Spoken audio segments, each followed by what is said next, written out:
各位，全國政協副主席董建華回應學聯向佢發嘅公開信。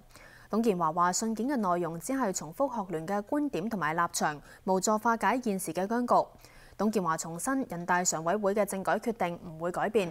佢話今次非法佔領行動應該立刻停止。董建華並且希望同學為咗學業應該盡快返學校。金鐘夜晚有人堵塞政府總部通去海富中心嘅通道。事發喺7點鐘左右，有幾十個人用鐵馬堵塞通道，警員加強戒備。有集會人士解釋係因為佔領行動40幾日以嚟，政府除咗對話冇其他嘅實際回應。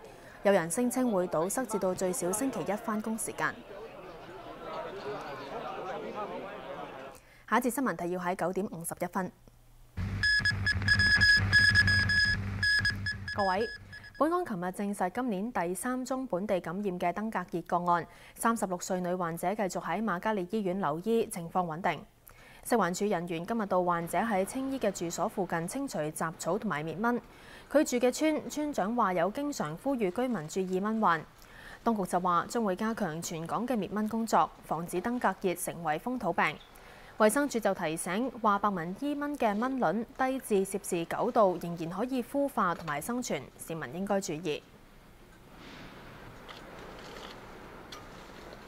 大金期六合彩嘅攪珠號碼係7號、8號、15、32、34、39，特別號碼係43號。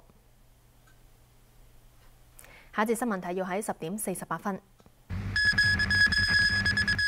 各位，民主黨主席劉慧卿出席本台節目講清講楚。佢話雖然泛民表明會否決政改方案，但係如果第2階段諮詢政府推出嘅方案冇唔合理限制，等選民有真正嘅選擇，民主黨認為可以商討。劉慧卿又認為，如果建制派想踏出一步，應該幫手安排學生同北京官員會面。民陣對警方拒絕開放中聯辦外面嘅行車道俾聽日嘅遊行使用進行上訴，被駁回。警方喺不反對通知書提出嘅原因係話中聯辦聽日係要辦公，又相信有人可能會借住遊行佔領通道。上訴委員會同意基於安全嘅考慮，駁回民陣上訴。11點9會有晚間新聞。